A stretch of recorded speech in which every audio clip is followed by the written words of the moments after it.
Hello, welcome back to the lecture series on PIC 18 microcontroller.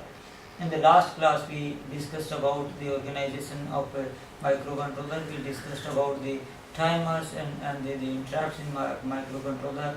Now today we will be looking at the serial communication using PIC 18 microcontroller. First we'll go through the theory that how serial communication happens using these devices, and then we'll take an example of this PIC18, how you can interface serial devices with PIC microcontroller. So let's look at the data communication, how it can happen using any one of the microcontroller, be it PIC or be it say AD51 or any kind of microcontroller. So now when microcontroller or microprocessor wants to communicate, in that case these modules are connected to PC via RS-232 or some communication interfaces. So RS-232 is one of the communication protocol that support half duplex synchronous and asynchronous serial communication. So let's look at that here, how we can make use of this to have data transmission. So now to transfer the data serially, we have to transfer bit by bit. This can be transferred in asynchronous mode or synchronous mode. Synchronous mode means here we are transmitting data as well as we are transmitting clock with this, and now whenever you receive the data and clock, by every clock cycle you will say detect one bit and figure out that whether that transmitted bit was 0 or transmitted bit was 1. So now sender has to transfer the byte of data that must be converted to serial bit using a parallel to serial register. So now here in this you have to have something parallel to serial converter. This parallel to serial converter will make this complete byte into a bit stream, and then that bit stream has to be transmitted. Now at the receiving end you will receive a bit stream, and then now you have to store that, make a byte of that, and then can transfer. So you have to have a serial to parallel conversion. So now this can be, as I said, can be transferred in two ways, either in a synchronous mode or in the synchronous mode. In the synchronous mode, what you want to say synchronize between the transmitter and receiver. Therefore you need to send some extra data. Those are like here, this byte 1, byte 2, byte 3, byte 4. These are the data that you are transmitting, but here before that you transmit a preamble. That preamble will synchronize the transmitter and receiver. So now in this we are transmitting a bit stream like here 010101. That helps you to recover the clock, and that will like synchronize with the transmitter and receiver. And once the receiver locks to the same frequency, in that case here it can read one by one byte. So that means here with every synchronous transmission you have to have some preamble byte that has to be sent.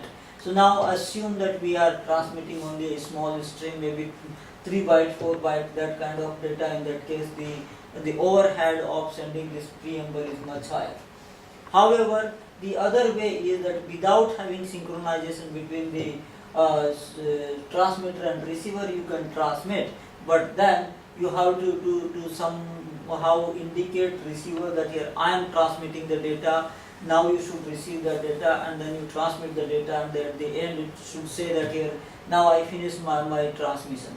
So now you have to have some additional information with every byte of data that you are transmitting. So that means here there should be first start bit, and then at the end there should be stop bit. So now if you are transmitting 1 byte of data, in that case here you have to add at least two additional bits that can tell that this is like a completion of the transmission of data. So that means with 8 bit you are transmitting 10 bits. That's asynchronous communication mode. So now for this kind of operation we have the two kind of devices available to us. One is called as USART, Universal Asynchronous Receiver Transmitter, that supports only the asynchronous reception and transmission. The another kind of device that we are using is Universal Synchronous Asynchronous Receiver Transmitter, which is responsible to provide you the synchronous mode of communication. So now it's possible to write a software that can use both of the methods, but the programs can be tedious and long if you are writing both. So now therefore there are special chips. With those chips are most of the time associated with many of these devices. So if I look at the PIC microcontroller, this has serial communication capability built into this. Now you have to have some way that can tell you that how to detect the character when it is sent via a line. So that means here you have to make a frame of data that can be transmitted once. As I said, that along with a byte you have to add some additional information. So how I should the additional collect the additional information. So that is referred as the framing. Framing says that each character is placed in between the start and the stop bit. Like if I want to transmit ASCII character A, that is in hex 41H. Now what I need to do is, first I have to have a start bit. That start bit is normally 0 and stop bit is normally 1. Depending on different protocols, in most of the protocols we have one stop bit, but you can have more than one stop bit as well. So now start bit is always 0, stop bit is always 1, and then in between here you are transmitting say 8 bits. Now here those 8 bits, like corresponding to 41H, you are transmitting this as 0, 0, 0, 0, 0, 1, 0, and then at the end you send the stop bit. Stop bit is normally high, and then the interface normally stays high until you receive the new start bit, that is normally low bit. So this can detect that here there is a start and a stop of the data. So now if I look at this, in that case now we are totally transmitting 10 bit with a character, so that therefore there is an overhead of say 25%, because 2 additional bits we are transmitting with every data. So in some systems, in order to maintain the data integrity, we also send the parity bit that is included in the frame. So that means before transmitting the stop bit, we send a parity bit. That parity bit can be odd parity or can be even parity. That can be computed by the number of ones in your data stream. So odd parity bit system, the total number of bits we send is that also include the odd parity. So now if there are odd number of ones in that case, that bit would be 1, otherwise it is 0. So USART chips normally allow the programming of the parity bit. You can use the odd parity, you can use even parity, or you can use the no parity. So if you are adding extra parity, in that case there is a overhead of 3 bits along with every 8 bit. Therefore now the overhead would be 3 by 8. So it is almost like a 30% overhead we are having. Now this way I can make a frame, and then that frame can be sent all together. Now how I should set the data transmission rate, that here what speed I should transmit the data. So we define the data transmission rate tells you that here how fast the data is transferred. Now we define 3 different parameters that can set the transmission rate. One we define as a baud rate. Baud rate is defined as the number of signals changes per second. So how many signal changes we can have per second is defined by the baud rate. So this is the rate of data transfer and is always indicated in hertz. Mostly we are using with the modems. Data, so this says that how many times signal is changing. Another one is the data rate, that is defined as the number of bits transferred per second. So keep in mind, first one is number of symbols we are transmitting per second, second one is the number of bits we are transmitting per second. So now each signal has several can have several voltage level.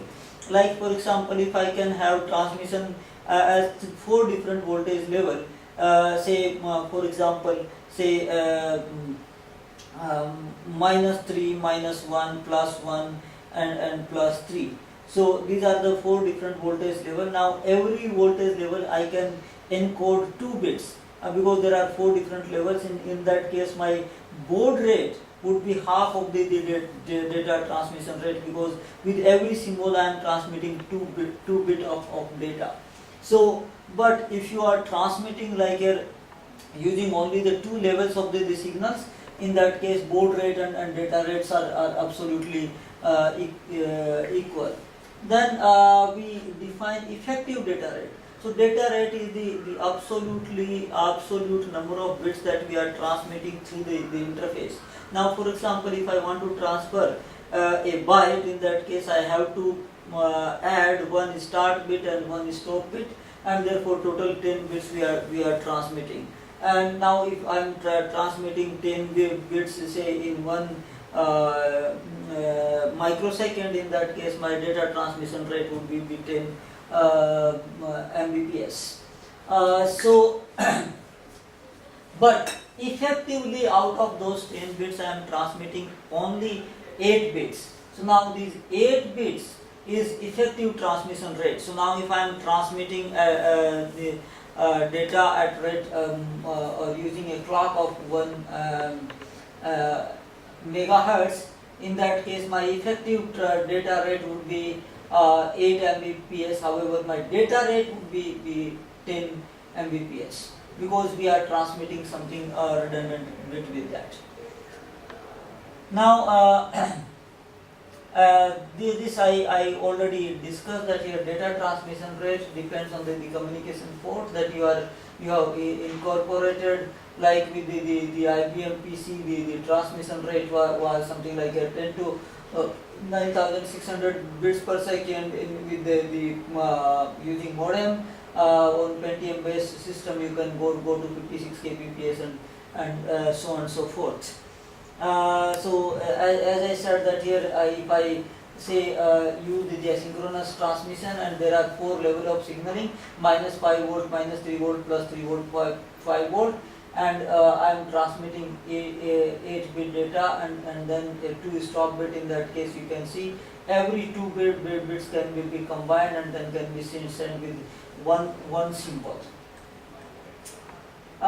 So like here, as I said, if my baud rate is 2400, so that means that we can transmit 2400 symbols per second, and my voltage level is 2. In that case here, every time I can send 2 bits, and therefore my data rate can be 4800 bits per second. However, I am adding 1 start bit and 1 stop bit, and one maybe parity bit. In that case you can effective data rate that you can get is 8 divided by 1 plus 8 plus 2, that is 8 by 11. So effective data rate would be 3490 bits per second. However, actually we are transmitting 4800 bits per second. So this is the difference between the effective data rate and the data rate. Now let's look at the interfaces that we need to transfer. Now on my PIC microcontroller, I have 2 signals. One is the transmit data, another is receive data serially. Those are pin number 25 and 26, which provide you that facility. But now that this data we have to transmit over the media, and then that media has to be controlled. So in order to transfer this data smoothly, this transmission protocol has been standardized by Electronic Industry Association way back in 1960s. They came up with the protocol RS-232. This defines the interface that here, because I am transmitting from my system, that will be received by some another system, and there should be some kind of understanding between these two systems, so that it can infer whether 0 is transmitted or 1 is transmitted or something like that. And this interface is most widely used, and later on this was revised in 63, 65, 69 and so on and so forth. This defined the voltage level, pings functionality, baud rate at which you can transmit data, the meaning of the signal, and then the communication distance to which you can transmit the data. If I look at the RS-232 voltage level signaling, in that case here it supports because around that time TTL technology was there, so this was developed for the TTL technology. It uses negative logic. Negative logic means here the positive shows you 0 and negative voltage is inferred as 1. So now it can transmit from plus 25 volt to minus 25 volt. Now any signal between minus 3 volt to minus 24 volt can be inferred as logic 1, and any signal between plus 3 volt to 25 volt it can be inferred as logic 0, and the signaling between minus 3 volt to plus 3 volt is undefined, so you cannot say that is the kind of guard band we have in between. So you can transmit at 3 volt, you can transmit at 5 volt, plus 5, minus 5, plus 3, minus 3 and so on and so forth. And now because our today we are using CMOS kind of devices which are operating at pretty low voltage level, maybe 1 volt or less than that, and therefore you have to have some voltage level converter that can convert from like a CMOS to TTL level, and then TTL to CMOS level. Therefore I have to have some kind of line driver that can convert this voltage from one voltage level to another voltage level. MAX 232 is one of the converter that is quite often used that convert TTL logic level to the RS-232 voltage level, so that means you have the plus 3 volt or minus 3 volt.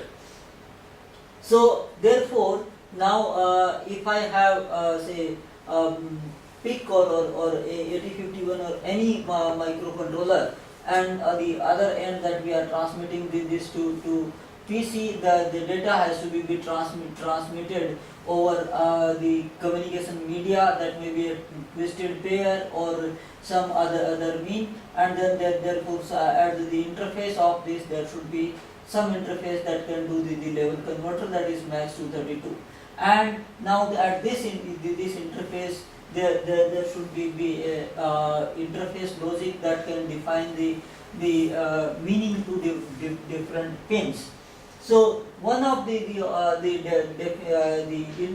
interface that has been devised is 25 pin interface. On one side it has 13 pins, and another side it has 12 pins, total 25 pins.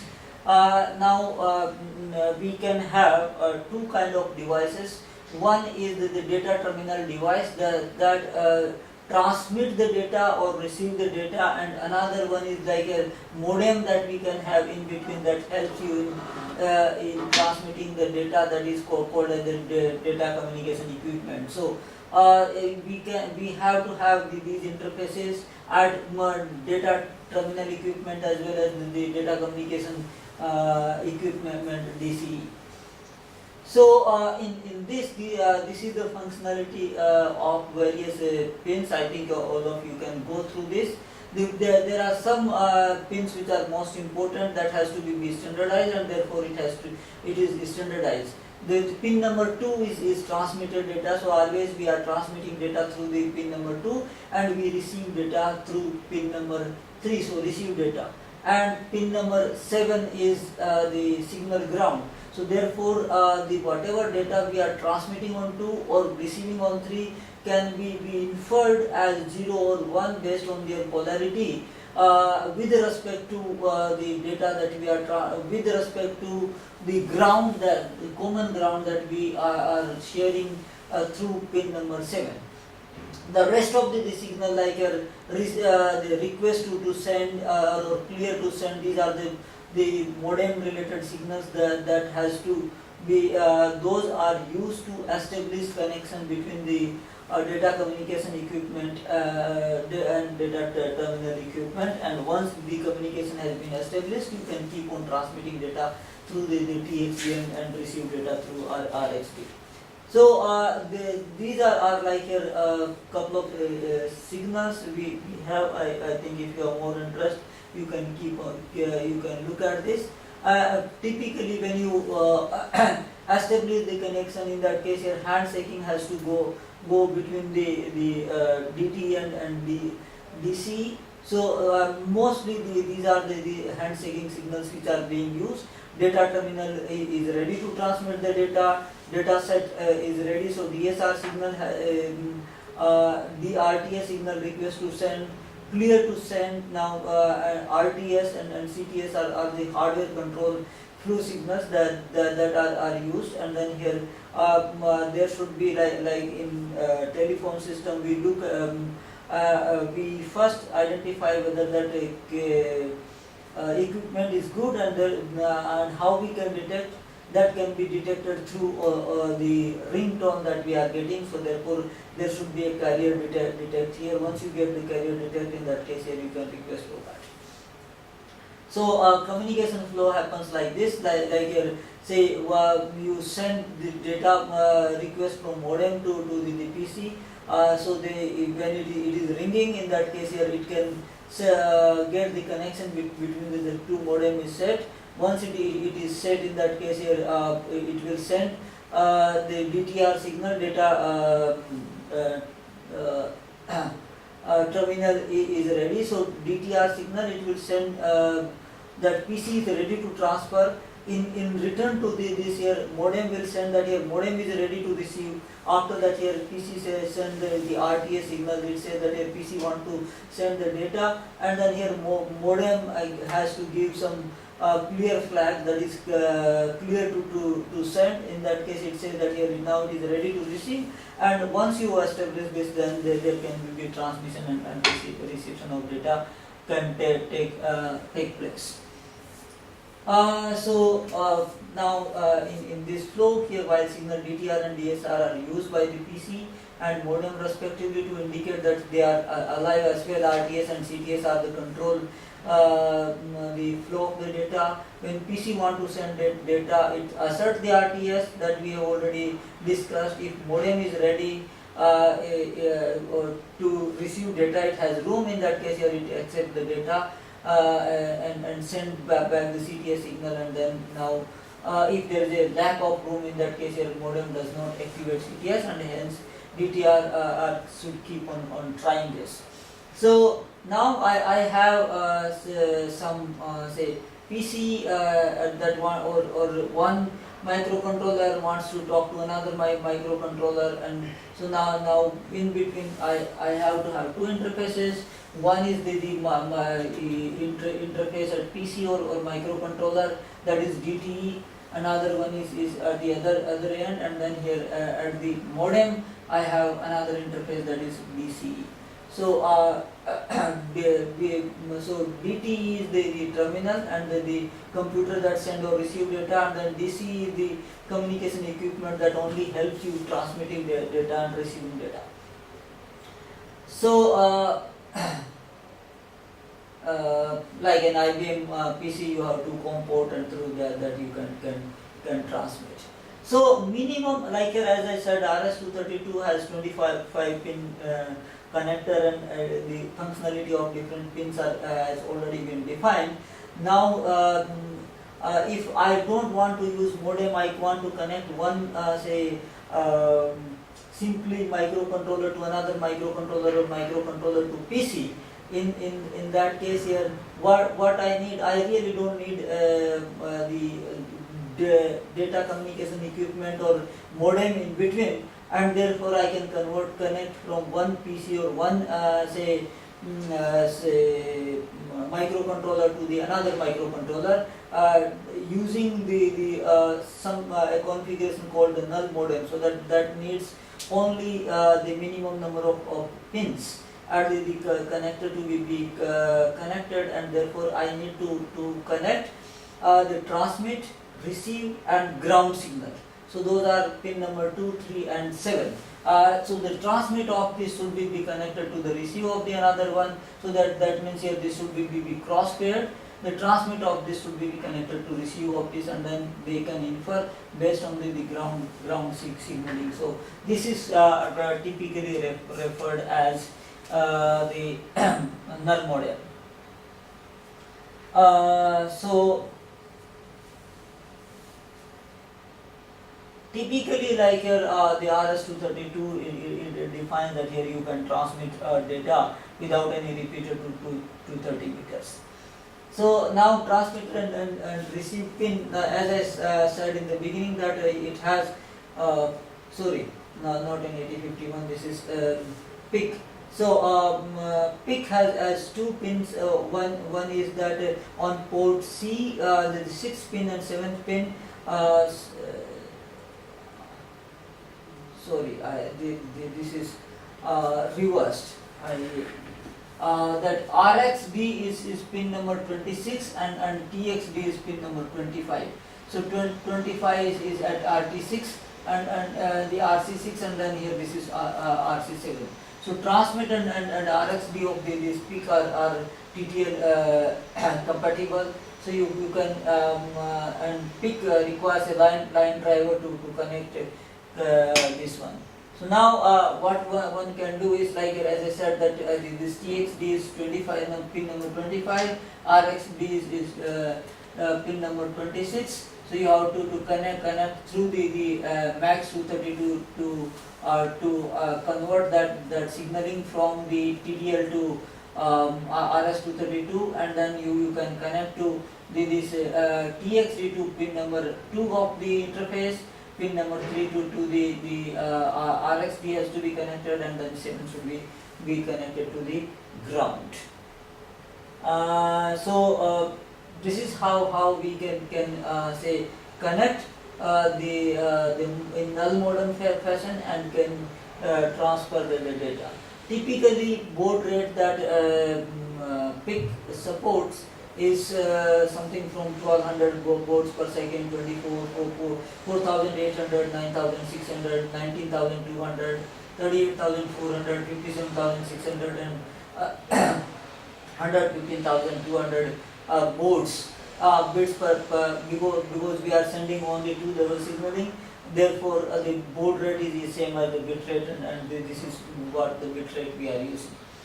Now, to define the baud rate, here it is a programmable baud rate, so that means here you can transfer at any rate. So now assume that your microcontroller is running at 10 megahertz, so therefore I have a crystal for 10 megahertz, that is internally divided by 4, so therefore I can get a clock of frequency 2.5 megahertz, and that by UART, that is again internally divided by 16, that gives you 156 to 1250 hertz. And now this is the programmable speed. You can further program it and can make use of this. So this is the generic concept about how we can transfer data in asynchronous or synchronous transmission mode. And now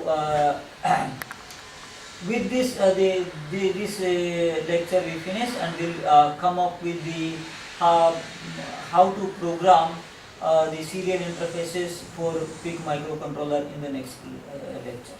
Thank you very much.